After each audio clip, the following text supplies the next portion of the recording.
Manuel Bolley. Welcome to the podcast, brother. How's it going?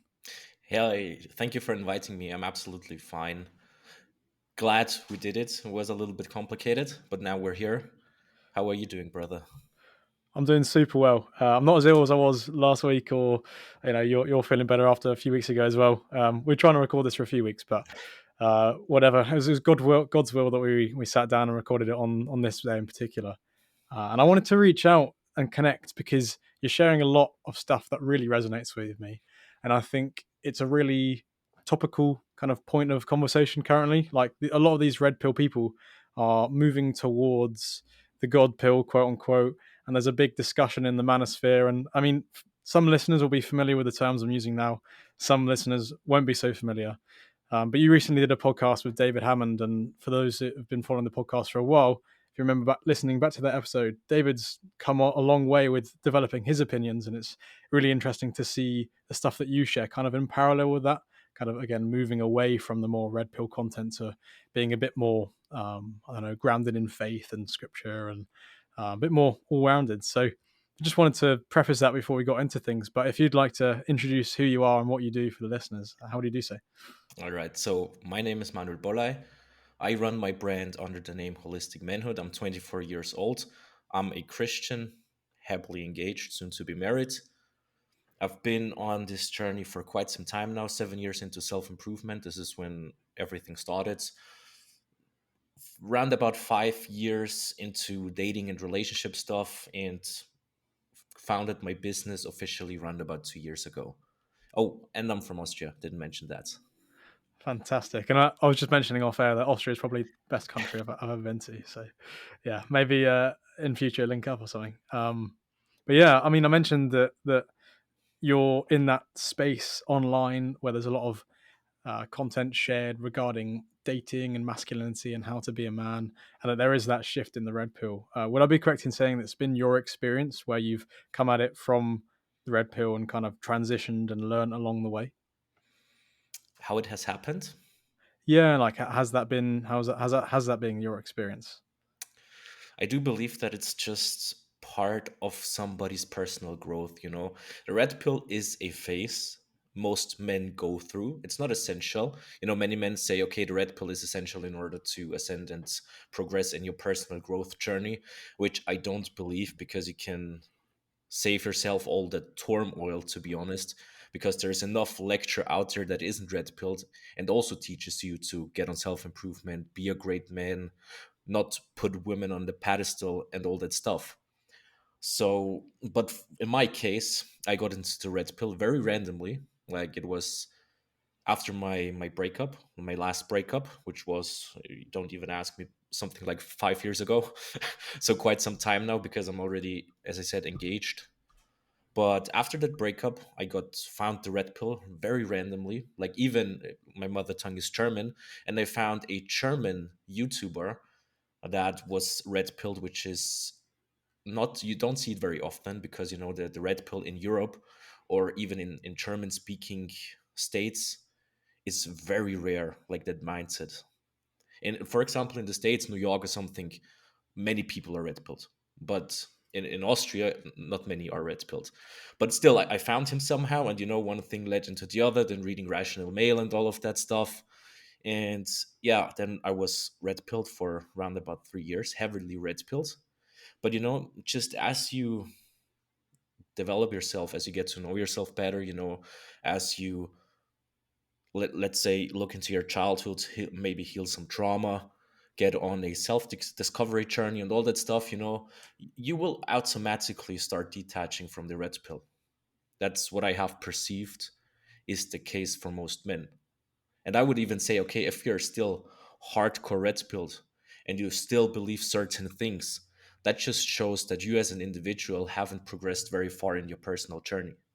It's almost like you just haven't matured in whatever area it may be. And just for the listeners' context who might not be familiar with these terms, how would you describe what the red pill is? You know, that's a funny thing because definitions are all over the place. You know, when I post something, okay, this is the red pill, you know, you get thousands of comments, no, that's not the red pill, da da da. But essentially for me, the red pill is a dating philosophy, you know. it's a dating philosophy that promotes promiscuity, that promotes sleeping around. You basically have the term to spin plates, which means sleeping with multiple women at the same time, having a rotation, and all the type of things. So it's, for me, it's a dating philosophy. And you mentioned just there that your personal journey in recent years has gone from red pill and maturing, and you mentioned your childhood and the fact that you sometimes, a lot of these people, they don't want to look back at the trauma and understand why they might be doing certain things, and you know, protecting their heart and not wanting to become vulnerable. I want to embed this story, as I do with all the podcasts, in your childhood, in your childhood experience. And the first question I ask, I think I ask pretty much every guest that has come on, is what would you say you were like as a child? How would you describe, I don't know, like 7-year-old, 8-year-old Manuel? Oh man, I was a very problematic child. Did a lot of problems, made a lot of problems in elementary school, I believe it's called in English. And that was simply due to my traumatic childhood. Like, I'm very open about this. I had an abusive father, narcissistic father, and a very passive narcissistic mother.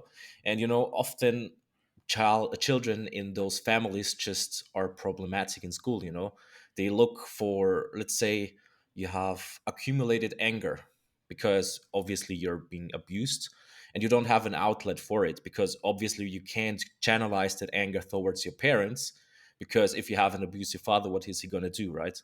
So you channel it to somewhere else, and often it's people in your age, because okay, you can get through it. So I was very, very problematic. Probably my school teachers called my parents almost every day. So very, very, very bad child. Did you have any particular influences outside your parents that you kind of would look to want to aspire towards? Not as a child, but just as I got into my self improvement journey, obviously you start looking for role models. You look for people you look up to, and then you start imitating. And that's when things got better. But as a child, I didn't have anyone. Really? So, what was the turning point that began your self improvement journey? The first impulse came from the army. Like, I'm not sure what it's called. There's a term for it, but in Austria, we have to go to the army when we're turning 18, which is full aged in Austria. You have to go 6 months to the army. And this was the first impulse, because you get your limits get pushed there, right? And I was very overweight, didn't have any ambitions, etc. And it was especially the overweight part and not being fit. Fitness of course is big in the army, and we did a lot of running and all that, and I was like, yo, okay, listen, I can't even run a few meters without being out of breath. I have to do something. So I started slowly improving myself, getting on my fitness journey. But the biggest turning point was the breakup that happened a few months after. So, what? Tell me more about it. So, I think that's probably an experience for most guys. Well, maybe not most guys, but a lot of guys. Probably my experience as well. When I was kind of 17, 18, and you kind of first get your heart broken, your first love, and you get thrown into a world of kind of confusion, lack of identity, and it can be quite confusing. And I think I probably stumbled across red pill content in all that midst. But how did you stumble across the self improvement, and what were the first steps? I mean, I know you're into big into the gym now, so yeah, what was that like? Well, the very first step is actually, or was actually, that I was looking for ways to get her back. That is how I found the red pill. And one thing led into the other, not just about the dating stuff, but also, I mean, like, I'm very critical against the red pill, but obviously there are some good things in there. For example, that you get on your self-improvement journey and all that stuff, you learn those things in the red pill as well. So that was the case for me as well. You have that breakup when you're young. We're devastated as young men when we break up. Most of us are quote unquote blue pilled or beta, or have a negative emotional attachment, you know and then it hurts. And that's it's the worst thing and the best thing that can happen to a man. And as I said, it originally led into the red pill, but then in the red pill again, you learn to get onto self-improvement, to get on your fitness journey, to get your finances in check. All those things are great, and those are things I've learned in the red pill. So that's how I got onto my self-improvement journey. So actually was looking for ways to get my ex-girlfriend back. Then I stumbled across on a video from a guy who actually said, okay, you shouldn't do it and simply move on, right? And he was a red pill YouTuber. And then I just got more into his content. And then I found other creators like David Hammond, for example, or Casey Sander, who really got me onto the self-improvement journey. I think I think you did a post on it as well, and I made a comment. I think it's really important to identify, as you've mentioned, all the positives that come with it, because I think it's it speaks to a generation of people who maybe don't have a voice speaking on their behalf. You know, it speaks to these deep biological truths that we kind of know deep down are correct, but no one is really telling us. But it also then feeds into our sinful human nature of wanting to, you know, be promiscuous and hook up and see men as dominant and women as submissive and quiet, which again there's like parts and elements of truth to it which, you know, you can stay stuck in, or as you can do, you can evolve and understand what these things truly mean and how to integrate vulnerability and emotional connection in with this sort of like stoic masculine kind of being. And one of the questions I wanted to ask was how did you learn to balance between being strong and assertive, but also that level of integrating vulnerability and emotional connection? Because I think a lot of the red pill guys they struggle to they struggle to hold down a long term relationship because they're so defensive and they're not willing to be open with women. So how have you managed to kind of marry the two? The biggest problem is that we have a very black and white thinking there, especially in the red pill. You know, you learn things like, okay, never be vulnerable. And that eventually leads to a mindset of, okay, you can't trust women, and a very self-defensive state. You know, you put up your wall, your defensive wall, you don't let anybody get close to you emotionally. And it's completely wrong because people associate vulnerability with weakness, but that's not necessarily true. You can be vulnerable and weak, but vulnerability isn't always weakness. In fact, most of the time it's being strong. You know, you're being vulnerable and weak when you're constantly crying, bitching, and complaining over things you don't even consider changing, right? If you use your girlfriend, fiance, or wife as an emotional punch bag or something like that, or as a coping mechanism, like if you don't have anybody else to deal, like to tell your problems about and stuff like that, that is being grounded in weakness. But you know, if you as a man just tell her, okay, listen, that's how it is. Maybe you're going through difficult times, to say, okay, listen, I'm having a hard time mentally. I'm figuring it out. Like there's no weakness in it. I think so. So as you say, kind of being forthright and sticking to what the truth is, like not hiding that, but also like owning it, being authentic, but also then not wallowing in that self-pity and actually being solution orientated rather than looking for the solution to come from kind of emotional support that you might get, which again, as you say, it's not black and white. And I think we need to appreciate that nuance of times when, you know what, like there's time and a place to man up, especially with male friends as well, I think, rather than the kind of always opening up. But yeah, it kind of goes both ways, doesn't it?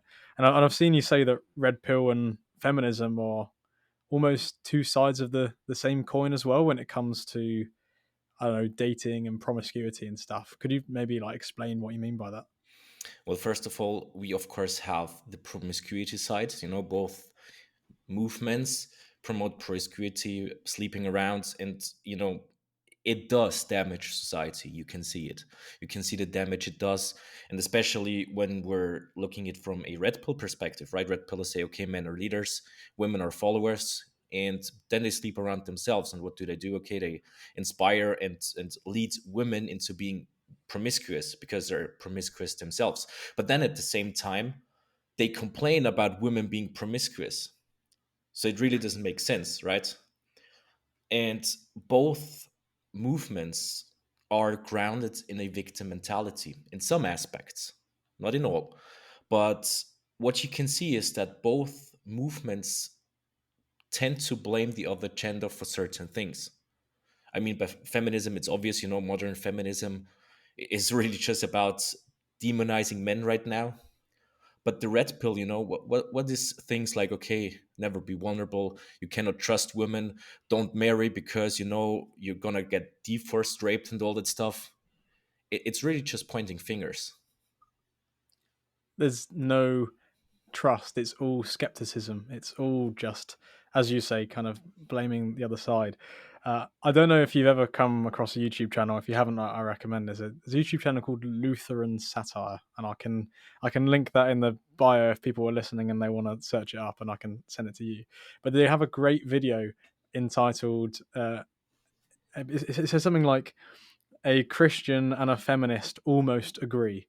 And they present a statement at the beginning, and they have two kind of sock puppets talking to each other. And I wanted to quote it here because I think it's quite an important point, and it speaks exactly as to what you just said. They have a quote, and it says, "If a woman is promiscuous, she is condemned. If a man is promiscuous, he is praised.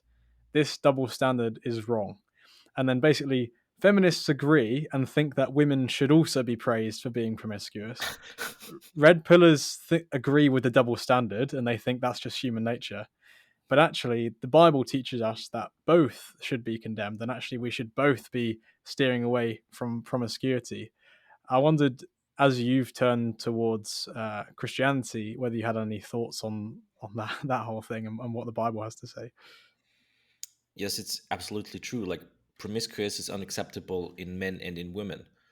And it doesn't surprise me, that you said, okay, feminists want to like say that they should be praised for promiscuity as well. And I do see that red pillars often use that nature, like we're biologically programmed, almost as an excuse. And what I teach then is that you have to differentiate, right?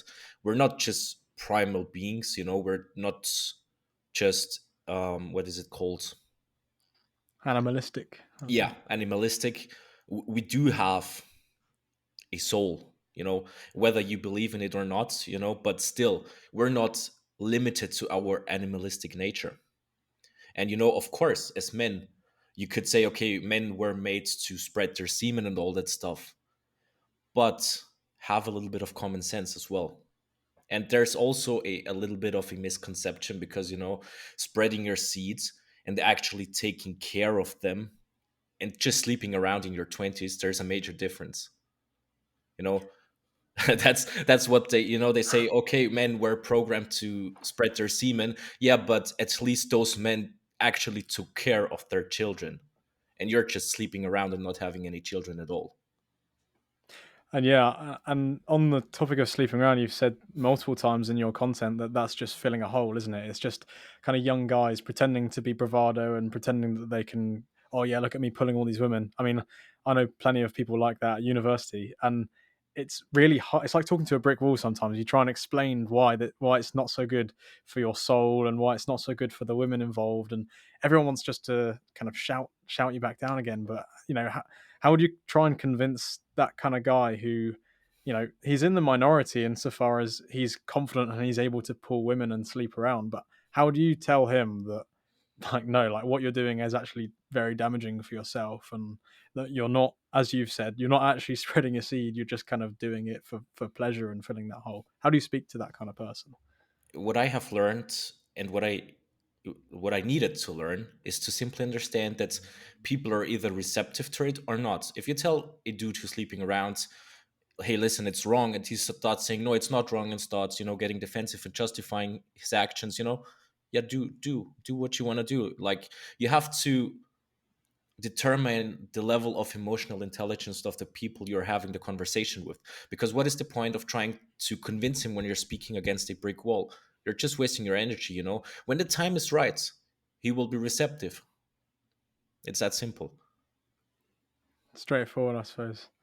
um I think it's a real issue that I face at university, but I guess I got to take that kind of advice on board, and I'm hoping that people listening to this as well can appreciate that there are those negatives for men and not just women. And you've spoken about this whole pair bonding idea of when you kind of are sleeping around, and I think it does equally apply to men, as you've mentioned many times in your content. And one of the things that I find funny as well is that Christianity there's this idea that God has instructed marriage, and He's created this institution of marriage to be obviously a man and a woman and a safe place for kids to come into. And if we have men who embody the kind of Genghis Khan, like trying to, that, oh, it's male nature to kind of hook up with all these women. It doesn't make much sense, because then the children are left without fathers in the home, and we know how damaging that can be. And so, do you think also the red pill is really harming that family dynamic and children? The problem is that women do what men desire, and I don't blame women for how they act in society, because they just do what they are getting the most attention and validation for. They're promiscuous because they're getting, like, again, men sleep around as well. They're getting validated. They say, okay, this is what we want. They show skin on social media. They get likes, they get comments, they get all those DMs. They're getting validated that this is what men want. On the other hand, if men just stopped all of that, you would see an overnight shift. If men stopped rewarding promiscuity in women, that also means to stop sleeping around themselves, to not put them on the pedestal, to not like revealing pictures, to not cold DM them and all that stuff.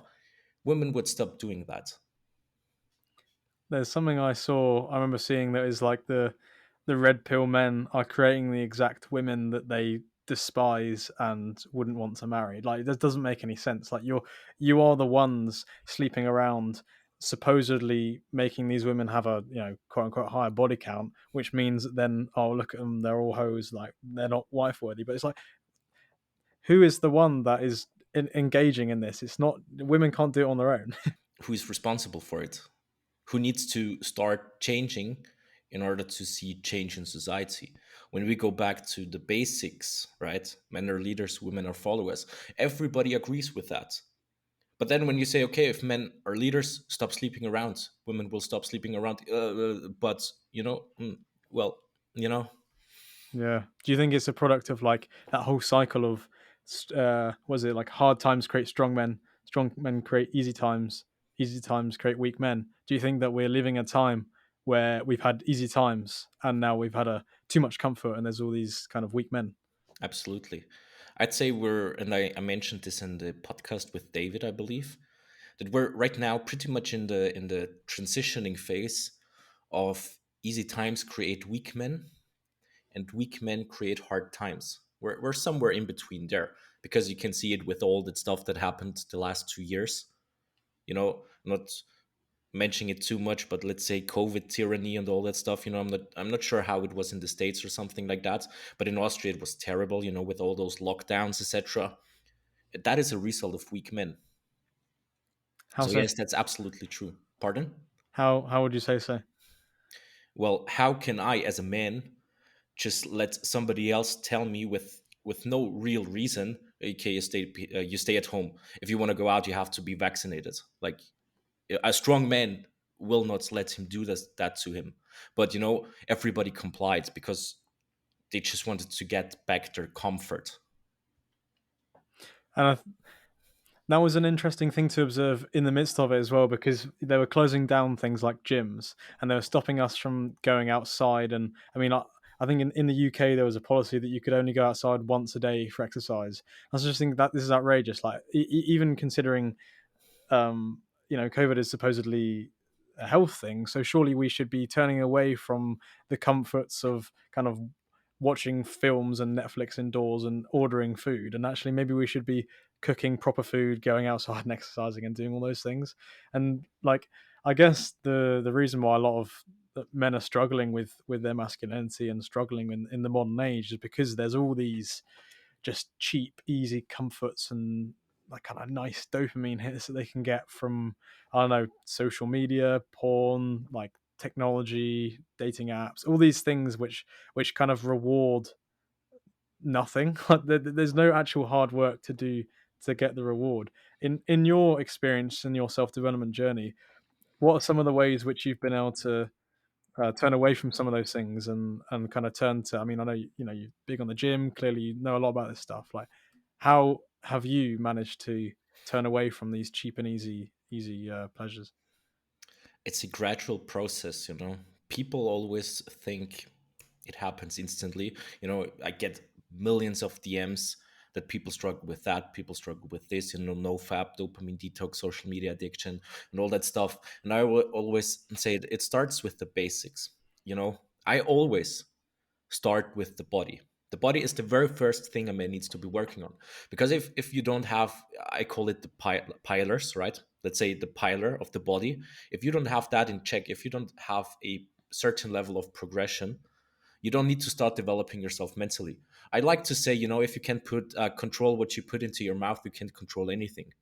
You know, if you lack the discipline to not eat that piece of cake, how do you want to develop any mental strength?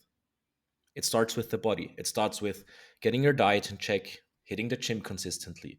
When this routine has been established, you can put it the next. But the mistake that people do, they want to get it all right at the same time. They want to go no fap. They want to stop scrolling on social media. They want to hit the gym. They want to eat healthy. They want to do this. They want to do that. They want to do in 180 turn, and then they fail. You know, start with one thing at a time. You know, start hitting the gym. Start getting your diet right. Doesn't matter if you're still addicted to social media. Doesn't matter, honestly, like if you're still fapping to porn at that moment, if you can't even control what you're eating. Because if you can't control what you're eating, you can't control if you're touching your penis or not, you know? So you start with the basics and then you start progressing. Then you start maybe, like, for example, I don't use a personal account. I have one, but I have literally one post on there because I turned that social media addiction, for example, and used it simply for my business account, you know, for creation. That's the next step, you know. Use social media less personally and start a brand, start posting something, put out value. And then you start like attacking the next thing. Maybe no fab, you know, start with no fab. But also don't try, if cold turkey doesn't work, gradually, you know, start going in soft mode, which means you can still fab, but without porn. But you're still detaching your brain from the porn. And then, you know, just gradual progress. I think it all comes from some level of conviction, doesn't it? It all comes from some feeling where you're, I don't know, maybe this is an experience that people can relate to. You know, you're lying there and you're just thinking like, you know, what are all these things that I've done today? Like I feel it comes from like a feeling of what am I doing? And you start really questioning and look in the mirror. And it can be quite overwhelming, as you say, to kind of look at where you are now and where you would like to be and see how much of a big gap there is and how many different things that you kind of would like to change. And like I think that needs to be agitated, and I think too many people aren't even feeling that because they're being so numbed all the time. They don't even question whether these things are even bad. I mean, the discussion we've had so far in the podcast on this whole, like, you know, red pill and feminism and the guys that are just pursuing hookup culture, they're not even saying these things are bad, which is so the opposite of what it feels deep down. You know, they'll celebrate and encourage people to, you know, watch porn as like some expression of their sexuality, or they'll encourage like the use of TikTok and defend all this kind of stuff. And it's crazy to me how people can't see the deep like negativity that kind of runs underneath all of it. But as you say, like it's such an important step to just take that first step and not get too overwhelmed and just make those small consistent habits. I realize we haven't touched on it so far in the podcast, and you mentioned it there that you transformed your own personal account, and then you know you were maybe perhaps addicted to social media and you actually used it for a benefit. What were the initial kind of stages of setting up your Instagram account? Because I'm interested to hear, because obviously you've grown it to quite a level, and you've got a few different accounts that are kind of all kind of connected as well, which I kind of noticed. But yeah, how has that been kind of from when you initially started and growing it to now? You know, I just follow the, is it called premise in English, or let's say the advice to simply document, you know. I'm just documenting my own growth. Right. You know, Yeah. that's what I also advise other people, because people always say, hey Manuel, I want to start content creation, I want to start doing this, I want to help other men, but I don't feel ready.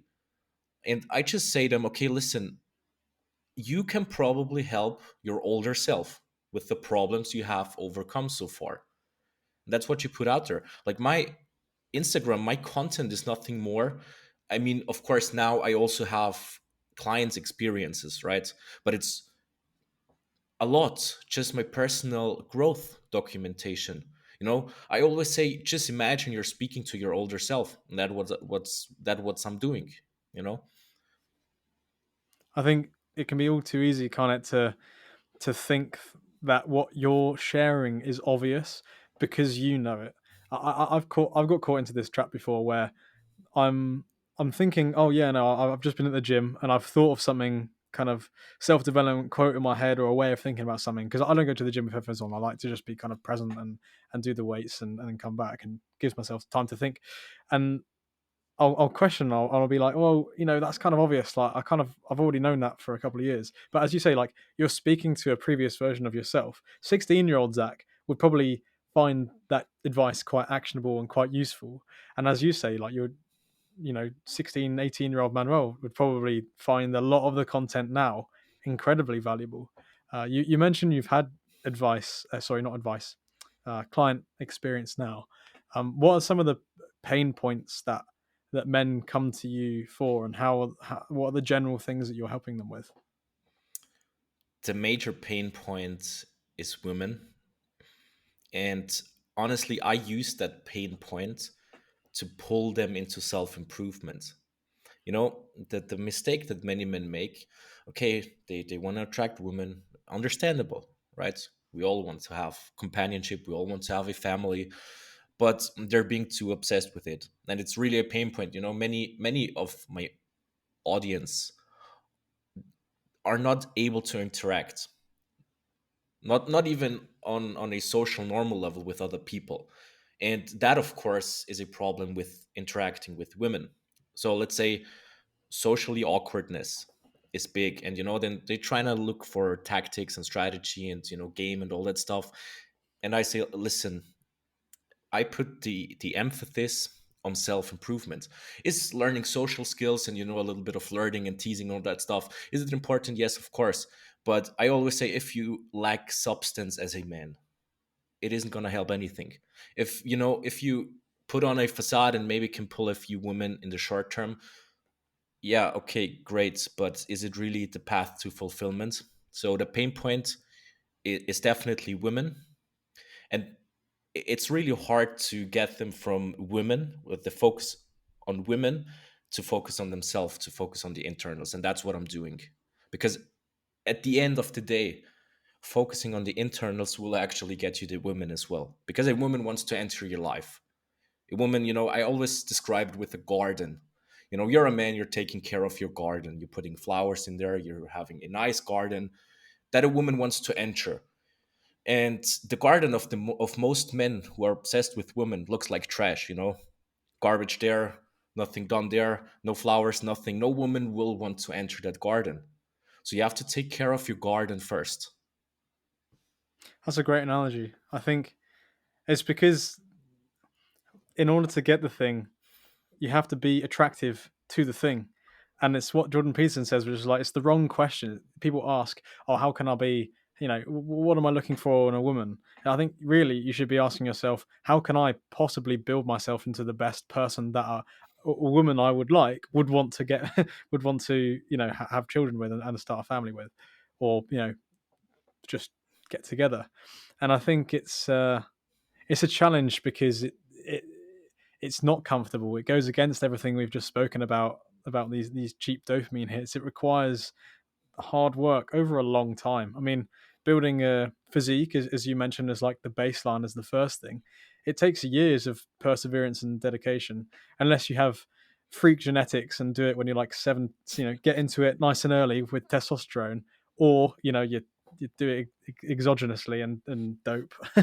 But it takes a long time, and like with anything, as you've mentioned, like you got to gradually stack these habits on top of each other, with your career, building your finances and your emotional maturity and undoing traumas from the past. Like all these things go into being like an integrated, all round attractive man that then would finally be allowed to, you've built your fantastic garden then. Maybe you're 25, 28, 30, however long it might take, 35. It's different for different people, but you've built that garden, and then it's a nice place for a woman to feel safe and to feel loved and cared for. And I think, you know, it it doesn't particularly surprise me, but did it surprise you when you started gaining these clients, just how kind of just how much how prevalent their problems were when it came to not only women but also like social anxiety in general? Like, do you think it's because the red pill attracts that kind of person that is kind of lost, and then they look to the red pill for their solutions? Yes, the red pill does attract those types of men, but I wouldn't say that it's like the fault of the red pill that those men are that way. You know, it's general just in our culture, how everything like from beginning to end. You know, first of all, we do live in a traumatized society, and when I say this, for example, I always explain it in a way. Let's take our generation. You know, let's say you're 20 to 30, and your grandparents are post-war generation. They're severely traumatized, but they didn't have the time and the resources to focus on their healing, right? They were concerned with their survival. So they passed on their trauma to your parents. Your parents did a little bit better, but still were figuring things out, trying to get that financial abundance, trying to establish a life of safety. Also couldn't focus on their healing. Now we're here in our generation. We have materialistic abundance. We can focus on our healing, but still, most people are heavily traumatized, and this is where it begins. Then, of course, we have things like Disney love culture, a severely wrong understanding of what love actually means. That codependence type of love, all those feelings. And if you don't have like a strong emotional pull forward that person, or it's not the right one. And all those things fall into there as well. I think that whole Disney love idea is an interesting one, because it's definitely something that I probably grew up believing.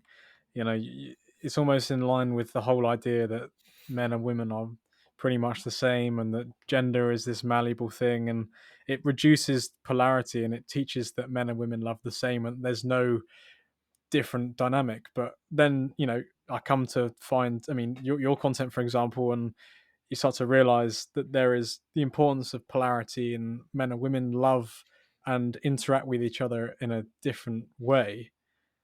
Like, how how would you explain that to us? Because I'm appreciating that someone listening to this podcast might not be in this space. Like, it's all like, we probably agree on a lot of this stuff. We probably come to these conclusions, and obviously about this stuff in particular, you're very much more knowledgeable than I am. But if someone is listening to this and they're still a little bit confused, or they're not really understanding what we're saying, or they may be definitely in the matrix or the blue pill. And when I say this stuff, they're just analogies. We're not actually saying that the matrix is real, but it is real insofar as it has these beliefs that are not embedded in reality. So how would you explain to someone that's listening those differences between men and women in simple terms? So, how would I explain what the differences are between men and women in a relationship? Yes, yeah. Okay, so first of all, I do have to say everything is nuanced, of course. You can say that there are major differences between men and women, but we also have to say, okay, there are differences to each and every individual, you know. But what I teach is traditional masculinity, which is grounded in energy dynamics, femininity, masculinity, polarity. We have the masculine, which is leadership, visionary, protection, and all that stuff. And the feminine is supportive, caring, nurturing. And therefore, of course, how they act in a relationship is differently. We're here speaking about gender roles. Again, not everybody is a fan of gender roles, especially in our modern society. But again, I am an ambassador of traditional masculinity. I do believe that this is how it should be. This is how it works. Of course, there are exceptions, but as you know, exceptions confirm the rule. But men are the leaders, and men are, I like to say, the rock in the relationship. They're the rock in the midst of the storm. I like to say it that way. Women are emotional beings, and the man just has to have a calm presence. He has everything under control. and his woman can simply rely on him from an emotional perspective. He has that emotional safety. And the woman is really, I like to say, use the Christian term helpmate, because that's really what she is. She supports him on his mission. She's taking care of his children and all that type of stuff. Is there a part of you like, what would you say to people that say that that is demeaning for women, to say that men are the leaders and women are the helpers? Like, what? How would you respond to people who would get angry at that kind of statement? You don't need to agree with me. It's just how I lead my relationship. It's how I teach it other men. And if it works for them, great. It's like you say, okay, people don't agree with it or maybe attack me. It's okay, do your thing, but let me do my thing. And I teach men the same way that worked for me. And if it works for them, fine. If it doesn't work for them, they will look somewhere else anyway. I think it's a. I think what you're speaking to is that, again, kind of like the deep biological desires that men and women have and the natural roles that they might slot into. And I think it's interesting to observe culture wide the sort of fallout that is happening, that young women are sold the idea that they can challenge and aspire to be exactly on equal terms in terms of like a career space, which I admire and support, depending on, like, obviously, like, I'm all for equality of opportunity and people just going out there and pursuing their passions and trying to make a living and whatever. But I think it's interesting to observe the fallout of women when they hit, a certain age, when they hit their late 20s, early 30s, mid 30s. There's almost a feeling of like, oh goodness, like, I don't have long left to have kids. And if I don't have kids, what am I going to do for the next 40 years other than, trying to be a super high earner in a law firm? But I don't know, I think it's quite sad that people aren't being shown the balanced traditional roles as you're mentioning, which used to be the case, and you know, everyone seemed to be happy. Although I don't want to say anything that's historically not true here, because there were a lot of problems with domestic violence and whatnot in the past. But I think again, it's about having that balanced view, isn't it? Is going, well, just because those things happen doesn't mean you should throw out the entire idea of men being more of the providers and the protectors, and having the garden that then women step into and help nurture and build the home, I guess. So moving to where you are now with your coaching and your opinions and your lifestyle. You said you've got a fiance. Congratulations on that, by the way. When's Thank you. have you got a marriage planned at anytime soon? Or Not yet, no, because again, I am a traditional man and I say, okay, I only want to marry. We're not moved in together yet, but still, it's still planned. But I said, okay, first of all, I am not where I want to be financially, which means I cannot fully provide for a family yet. So we still have to wait. I don't want her to have any financial partake. I want to be a full provider of the family, how it should be. And I said, okay, as long as I'm not in that place, I know roughly when it will be. Obviously, I plan into the future. Obviously, I know what I have to do in order to earn that money that I need. So I know roughly when it will be. And, I said, okay, listen, it will be around about end of this year, beginning of the next year. And then we will marry, move in together, and then get kids. fantastic. And it's something I wanted to touch on. I think it's probably been a personal. Would you say it's been a personal revelation for you finding Christianity? I don't know if you were religious at any point growing up, but you've said you've gone from the red pill to the so-called God pill. What does that mean to you in your life now? Like what does your faith mean, and how has it changed who you are as a person? First of all, I want to add that I've converted actually. I'm not born a Christian. I'm born without confession. And I used to believe into that new age spirituality stuff, like in between. Like I had a transition, more red pilled and then more a spiritual guy. I really, really believed in it. I got into tarot reading and human design and astrology and all that stuff. But it always felt a little bit strange. Then I found Christianity again. David's being the initial input giver here, and I just dig deeper into Christianity. First of all, it really, really resonated with me, and I'm not saying that my conversion was like easy. I had my doubts. I had to dig deeper. I had to open my heart to God and all that stuff. But at the end of the day, it really resonated with me, and also because I see the truth in it. I've been into that space, relationship and all that stuff, and dating and evolutionary psychology, and there is a lot of what is it in English, a lot of similarities when it comes to Christianity. And it really teaches you everything you need. And like people saying, okay, I don't believe in Christianity or religion at all, da da da da da. It's okay, but just be receptive for it. Just look into it. Just start studying it. I'm not very far into religion, but I do follow some people that I have trust, who I do believe that they know why they converted. For example, I like to bring up Will Spencer, Renaissance of Men. He studied like religion and spirituality like 20 to 30 years. And he's saying, okay, Christianity is the right thing. I put my trust into people like that. That doesn't mean that I don't study it myself, but I'm still at the very beginning. Again, I just converted 6 to 8 months ago. But as I said at the beginning, I'm a guy who follows his intuition, and my intuition led me to Christianity. Yeah, it's a really, first of all, it's great to hear, but it's a really interesting thing to observe happening. Just as someone who's, I kind of grew up Christian. There was a time where I probably, my actions probably weren't aligning with who I said, I was saying I was a Christian. My actions probably weren't aligning with it. But then I've kind of come back to faith, and witnessing a lot of people stumble across and really resonate with Christianity is not only great to see, but it's also just interesting to kind of work out like why this is and why people are getting drawn back into it. And so you, for your rationale, you would say that it's because it really resonated with you, like what Jesus spoke on about moral, on certain moral issues, and how you should conduct yourself as a man and a woman and all these things.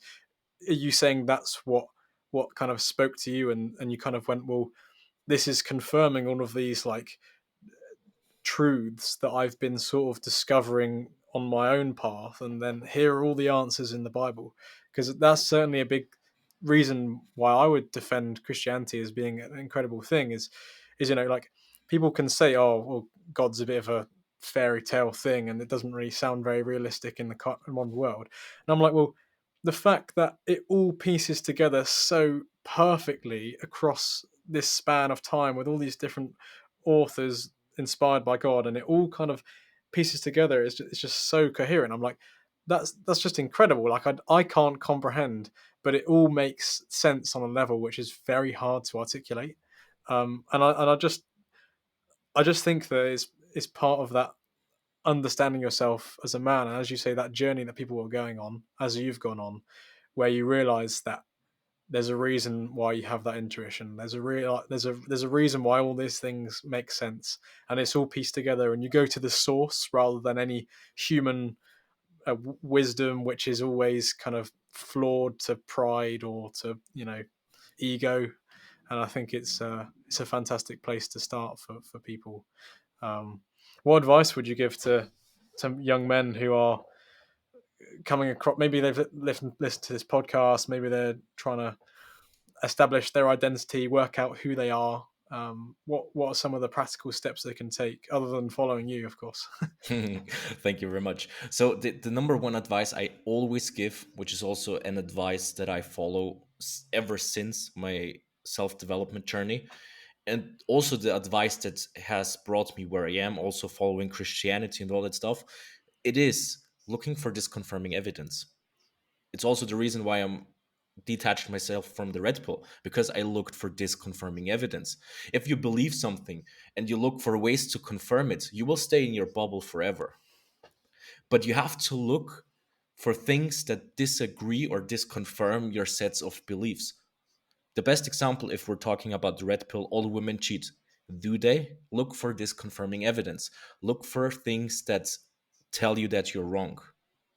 And because when you're looking for confirming evidence, you're not doing real research. You're just adding, you're just confirming your own worldview. You're just staying at the same place forever. Oh, it's true. I said it's true. Nothing is changing. Only when you start looking for disconfirming evidence, things can actually change.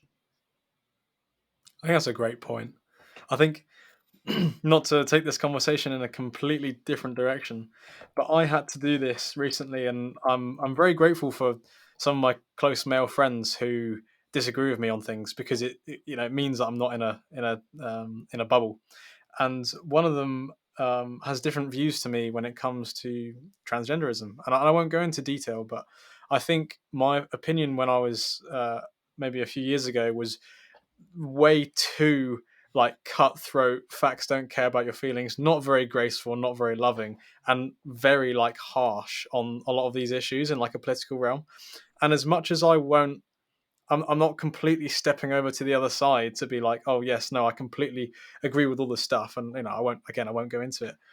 I've kind of moved to be understanding a little bit more and trying to be a bit more like in the middle, because I've seen the inner workings of the other side rather than just seeing like the really stupid out of context clips that you might see, which come from right wing content trying to drive up hate and stuff. And my mate was just saying to me, I sent him, do you know Matt Walsh from the Daily Wire? Mm-mm. It's like a content creator in America who just kind of makes this content on all the politics stuff. But he had a clip talking about a transgender individual, and my mate just said, "Well, is this loving? Like, is this promoting like love and compassion and understanding, or is it just driving up unnecessary hate?" And that really hit me because I was thinking, like even if I want to maintain what the truth is, I'm not going to change that. How can I convey the truth in a loving way, as Christ would say in the Bible?